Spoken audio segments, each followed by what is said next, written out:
السلام علیکم، میرا نام عبدالرحیم ہے۔ مختلف حدیثی کتابوں سے مختلف ٹاپکس پر ویڈیوز بنا رہا ہوں۔ تو امام ابو یعلا موصلی کی جو مجموعہ حدیث ہیں ان سے کچھ حدیث ہیں۔ اعوذ باللہ من الشیطان الرجیم، بسم اللہ الرحمن الرحیم۔ حدیث نمبر 6873۔ حضرت ام سلمہ رضی اللہ تعالیٰ عنہا فرماتی ہیں کہ عورتیں حضور صلی اللہ علیہ وسلم کے ساتھ نماز پڑھتی تھیں۔ حضور صلی اللہ علیہ وسلم کے زمانہ پاک میں جب حضور صلی اللہ علیہ وسلم سلام پھیرتے تھے یہ عورتیں چلی جاتیں، حضور صلی اللہ علیہ وسلم بیٹھے رہتے، جو آپ صلی اللہ علیہ وسلم کے ساتھ نماز پڑھتے تھے جتنا اللہ چاہتا، پھر آپ صلی اللہ علیہ وسلم کھڑے ہو جاتے۔ ایک اور حدیث ہے 6874۔ حضرت ام سلمہ رضی اللہ تعالیٰ عنہ فرماتی حضور صلی اللہ علیہ وسلم نے فرمایا، جو ذی الحجہ شریف کا چاند دے گے اس نے قربانی کرنی ہو وہ اپنے بال اور ناخن کاٹنے سے رک جائے۔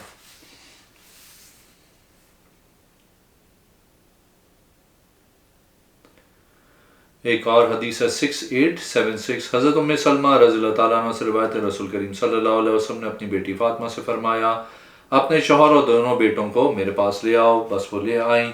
رسول کریم صلی اللہ علیہ وسلم نے ان پہ اپنی چادر ڈالی جو خیبر والی میرے نیچے ہوتی تھی، وہ ہمیں خیبر سے ملی تھی۔ پھر یوں دعا کی، اے اللہ یہ بھی محمد صلی اللہ علیہ وسلم کے اہل بیت ہیں، بس اپنی رحمت اور اپنی برکت آل محمد پر بھی اسی طرح فرما جس طرح تو نے آل ابراہیم پہ فرمائی تھی، بے شک تو خوبیوں والا اور بزرگی والا ہے۔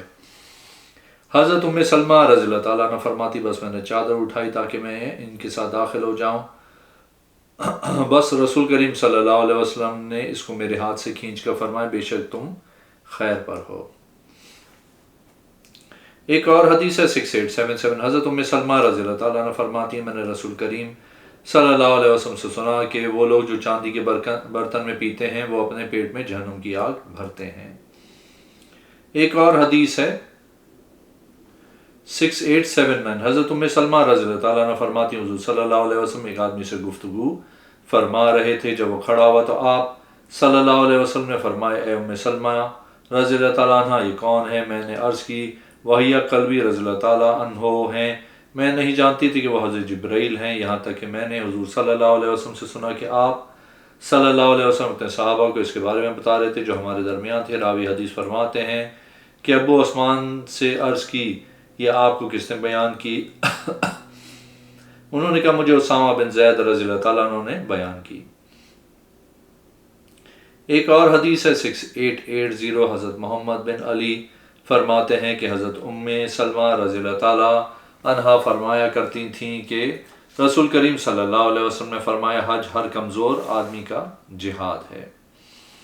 ایک اور حدیث ہے 6881۔ حضرت ام سلمہ رضی اللہ تعالیٰ عنہ فرماتی ہیں کہ رسول کریم صلی اللہ علیہ وسلم نے فرمایا، جس کے بعد ذبح کرنے کو جانور موجود ہو تو وہ جب ذی الحجہ کا چاند طلوع ہو تو قربانی کرنے تک اپنے بال اور اپنے ناخن نہ اتروائے۔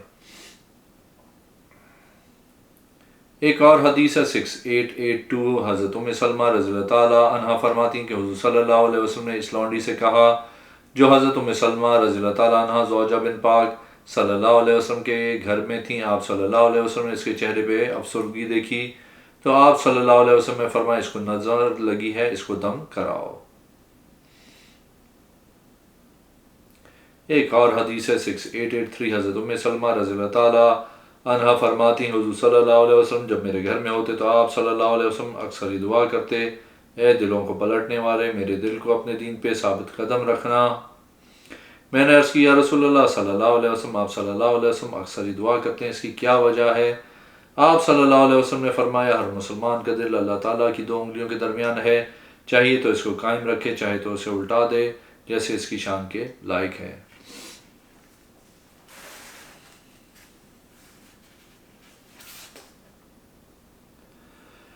ایک اور حدیث 6884۔ حضرت ام سلمہ رضی اللہ تعالیٰ عنہ فرماتی ہیں، حضور صلی اللہ علیہ وسلم بسم اللہ الرحمن الرحیم الحمد للہ رب العالمین کو حرف حرف پڑھتے تھے۔ سورہ فاتحہ۔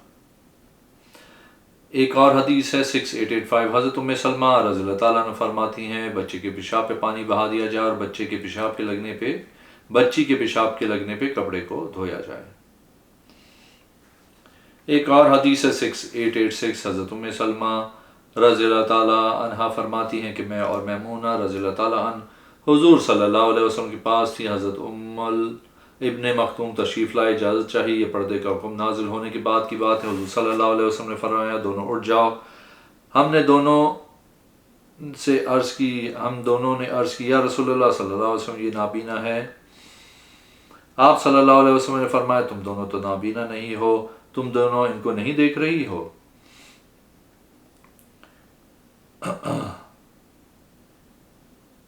ایک اور حدیث ہے 6887، حضرت ام سلمہ رضی اللہ تعالیٰ عنہ فرماتی ہیں کہ بچے کے پیشاب پہ پانی بہا دیا جائے جب تک وہ کھانا نہ کھاتا ہو، اور بچی کے پیشاب پہ کپڑے کو دھویا جائے خواہ وہ کھانا کھاتی ہو یا نہ کھاتی ہو، یعنی ابھی صرف ماں کا دودھ پیتی ہو۔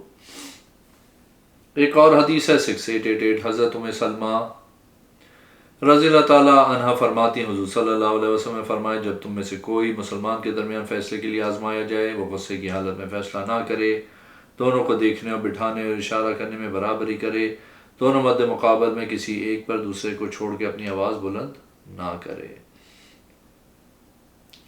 ایک اور حدیث ہے 6889، ابراہیم بن عبد الرحمن بن عوف کی ام ولد فرماتی ہیں کہ میری چادر لمبی تھی، میرا گزر گندگی والی اور صاف جگہ سے ہوتا تھا، میں حضرت ام سلمہ رضی اللہ تعالیٰ عنہ کے پاس آئی، میں نے اس کے متعلق عرض کی، آپ رضی اللہ تعالیٰ نے فرمایا میں نے حضور صلی اللہ علیہ وسلم سے سنا ہے کہ آپ صلی اللہ علیہ وسلم نے فرمایا اس کے بعد والی جگہ اس کو پاک کر دیتی ہے۔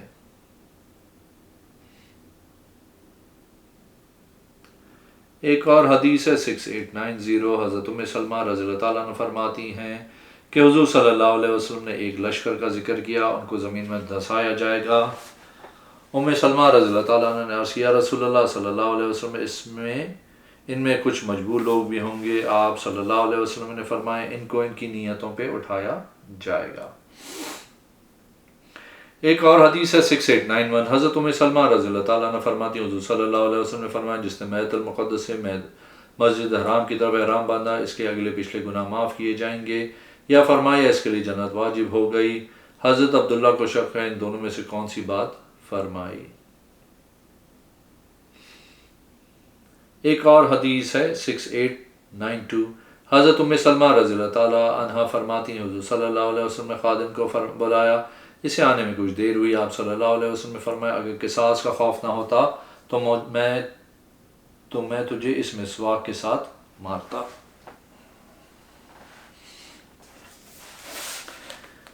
ایک اور حدیث ہے 6893، حضرت ام سلمہ رضی اللہ تعالیٰ عنہ فرماتی حضور صلی اللہ علیہ وسلم ہر صبح ہر بیوی کے پاس جاتے تھے، ان کو سلام کرتے، ان میں سے ایک بیوی تھی اس کے پاس شہد تھا، جب اس کے پاس جاتے وہ آپ کے لیے اس میں سے کچھ لاتی تھیں، آپ صلی اللہ علیہ وسلم ان کے پاس ٹھہر جاتے۔ حضرت عائشہ رضی اللہ تعالیٰ عنہ اور حفصہ رضی اللہ تعالیٰ عنہ نے اس کی خوشبو پائی، جب حضور صلی اللہ علیہ وسلم ان کے پاس آئے دونوں نے عرض کی یا رسول اللہ ہم آپ صلی اللہ علیہ وسلم سے مغافیر کی بو پا رہے ہیں، آپ صلی اللہ علیہ وسلم نے شہد کو چھوڑ دیا۔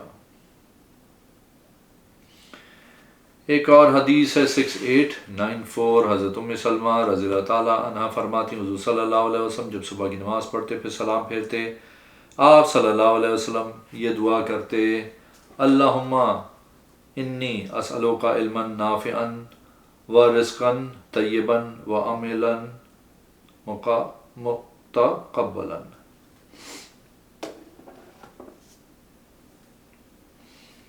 ایک اور حدیث ہے 6895، حضرت ام سلمہ رضی اللہ تعالیٰ عنہ فرماتی ہیں حضور صلی اللہ علیہ وسلم نے فرمایا کوئی منافق علی سے محبت نہیں کر سکتا اور کوئی مومن علی سے بغض نہیں رکھ سکتا۔ ایک اور حدیث ہے 6896، حضرت ام سلمہ رضی اللہ تعالیٰ عنہ فرماتی ہیں کہ میں آپ صلی اللہ علیہ وسلم کے لیے ایک سا پانی بھر کر دیتی تھی، آپ صلی اللہ علیہ وسلم اس میں غسل کرتے تھے۔ حضرت طلحہ فرماتے ہیں ام کلثوم کو شک ہے کہ وہ ایک سا کے برابر یا اس سے تھوڑا بڑا تھا۔ ایک اور حدیث ہے 6897، حضرت ام سلمہ رضی اللہ تعالیٰ عنہ فرماتی ہیں حضور صلی اللہ علیہ وسلم نے ایام امراض میں فرضوں کے علاوہ اکثر نوافل بیٹھ کر پڑھے، آپ صلی اللہ علیہ وسلم کے نزدیک سب سے بہترین عمل وہ تھا جس پہ ہمیشگی ہو اگرچہ وہ تھوڑا ہو۔ ایک اور حدیث ہے 6898 حضرت سلمہ رضی اللہ تعالیٰ عنہ فرماتی قسم اس ذات کی جس کے نام کی قسم کھائی جائے، حضرت علی رضی اللہ تعالیٰ عنہ عہد ذمہ داری وغیرہ کے لحاظ سے تمام لوگوں سے زیادہ رسول کریم صلی اللہ علیہ وسلم کے قریب تھے۔ حضرت سلمہ رضی اللہ تعالیٰ عنہ فرماتی ہیں جس دن حضرت عائشہ رضی اللہ تعالیٰ عنہ کے مقام میں رسول کریم صلی اللہ علیہ وسلم کا وصال ہوا، بس رسول کریم صلی اللہ علیہ وسلم نے ہر صبح یہ کہنا شروع کر دیا علی آئے ہیں۔ یہ بات کئی بار کہی، آپ فرماتی ہیں میرا گمان ہے کہ انہیں رسول کریم صلی اللہ علیہ وسلم نے کوئی کام بھیج دیا تھا، بس ان کے بعد وہ آئے، بس ہم نے گمان کیا کہ آپ صلی اللہ علیہ وسلم کو ان سے کوئی ضروری کام ہے، بس ہم گھر سے باہر ہو گئے، بس ہم دروازے کے پاس بیٹھ گئے سارے گھر والے، بس میں سب سے زیادہ ان کے قریب تھی، بس حضرت علی رضی اللہ تعالیٰ عنہ آپ صلی اللہ علیہ وسلم پر جھک کر کھڑے ہوئے اور آپ صلی اللہ علیہ وسلم نے ان سے سرگوشی کرنا شروع کی، پھر اسی دن آپ صلی اللہ علیہ وسلم کا وصال ہو گیا۔ ایک اور حدیث ہے 6899 حضرت سلمہ رضی اللہ تعالیٰ عنہ فرماتی ہیں کہ حضور صلی اللہ علیہ وسلم ہمارے پاس آئے، ہمارے پاس ایک بچہ تھا، اس کو تکلیف تھی، آپ صلی اللہ علیہ وسلم نے فرمایا اس کو کیا ہے، عرض کی اس کو نظر لگ گئی ہے، آپ صلی اللہ علیہ وسلم نے فرمایا اس کو نظر کا دم کیوں نہیں کرواتے۔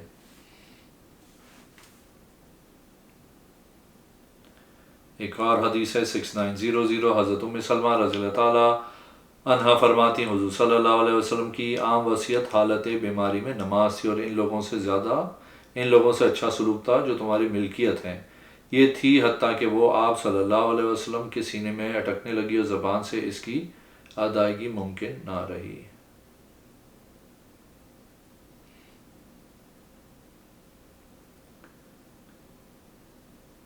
ایک اور حدیث ہے 6901 حضرت سلمہ رضی اللہ تعالیٰ عنہ فرماتی ہیں اس اثنا میں کہ حضور صلی اللہ علیہ وسلم میرے گھر میں لیٹے ہوئے تھے، آپ صلی اللہ علیہ وسلم اچانک اٹھ بیٹھے اور انا للہ و انا الیہ راجعون پڑھ رہے تھے، بس میں نے عرض کی میرے ماں باپ آپ صلی اللہ علیہ وسلم پہ قربان، کیا وجہ ہے کہ آپ صلی اللہ علیہ وسلم کلمہ استراجہ پڑھ رہے ہیں؟ آپ صلی اللہ علیہ وسلم نے فرمایا اس لشکر کی وجہ سے جو شام کی طرف سے آئیں گے، مسجد حرام کا ارادہ کرتے ہوں گے، ایک آدمی کی وجہ سے جس سے انہیں اللہ تعالیٰ منع کرتا ہوگا، حتیٰ کہ جب وہ حلیفہ کی وادی بیدا کے مقام پہ ہوں گے تو انہیں دسا دیا جائے گا اور ان کے مصادر مختلف ہوں گے۔ میں نے عرض کی میرے ماں باپ آپ پہ قربان، وہ تمام کے تمام کیسے دسا دی جائیں گے اور ان کے مصادر مختلف ہوں گے؟ آپ نے فرمایا ان میں سے بعض کسی وجہ سے مجبور کیے گئے، 3 بار یہی بات فرمائی۔ ایک اور حدیث ہے 6903 حضرت سلمہ رضی اللہ تعالیٰ عنہ فرماتے رسول کریم صلی اللہ علیہ وسلم نے فرمایا وہ لوگ جو چاندی کے برتن میں پیتے ہیں وہ اپنے پیٹ میں جہنم کی آگ بھرتے ہیں۔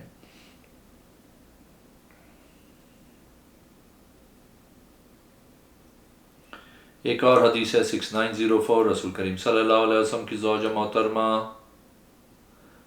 حضرت سلمہ فرماتی رسول کریم صلی اللہ علیہ وسلم نے فرمایا ایک خلیفہ کی موت پہ اختلاف ہوگا، بس ایک قریشی اہل مدینہ سے نکل کے مکہ چلا جائے گا، اس کے بعد مکی آئیں گے اور اسے نکال دیں گے اس حال میں کہ وہ اسے ناپسند کرتا ہوگا، بس وہ مقام ابراہیم اور حجر اسود کے درمیان لوگوں سے بیعت لے گا، بس وہ اس کی طرف شام سے ایک لشکر بھیجیں گے، جب وہ وادی بیدا میں ہوں گے تو انہیں زمین میں دسا دیا جائے گا، بس جب لوگ اس جگہ پہنچیں گے تو شام والوں کا ابدال آئے گا اور اہل عراق کے اسب گروہ، بس وہ اس سے بیعت کریں گے، قریش سے ایک آدمی پیدا ہوگا جس سے اخوال نگران خادم کتے ہوں گے، بس وہ ان کی طرف ایک لشکر بھیجے گا، یا بعض کی بجائے جیش کا لفظ بولا، ان میں مومن بھی ہوں گے، وہ ان پہ غالب آ جائیں گے، بس وہ لوگوں کے درمیان مال غنیمت تقسیم کریں گے، ان میں سے اپنی نبی کی سنت کا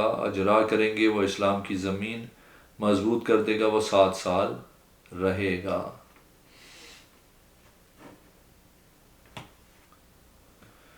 ایک اور حدیث 6905 حضرت سلمہ رضی اللہ تعالیٰ عنہ فرماتی ہیں میرا بستر رسول کریم صلی اللہ علیہ وسلم کے نماز پڑھنے کی جگہ کے لیے رکاوٹ ہوتا، جبکہ آپ صلی اللہ علیہ وسلم نماز ادا فرماتے اس حالت میں کہ میں رکاوٹ ہوتی۔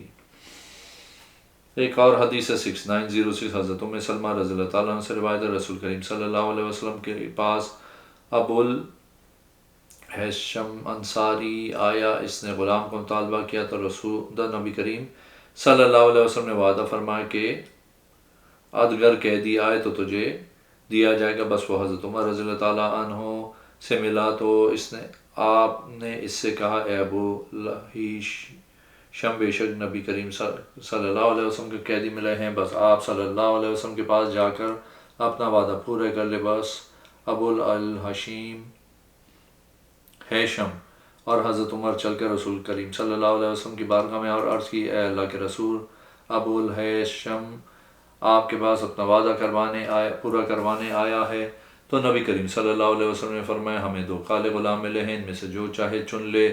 اس نے عرض کی، میں آپ سے مشورہ طلب کرتا ہوں۔ آپ نے فرمایا، جس سے مشورہ مانگا جاتا ہے وہ امین ہوتا ہے، یہ لے لو۔ بس اس نے ہمارے پاس ایک نماز پڑھی ہے، اسے مارنا مت، کیونکہ نمازیوں کو مارنے سے ہمیں منع کیا گیا ہے۔ اگر آپ نے میرے چینل کو اب تک سبسکرائب نہیں کیا تو پلیز کیجیے، اس ویڈیو کو لائک کیجیے۔ اگلے میں انشاءاللہ حاضر ہوتا ہوں۔ اللہ حافظ۔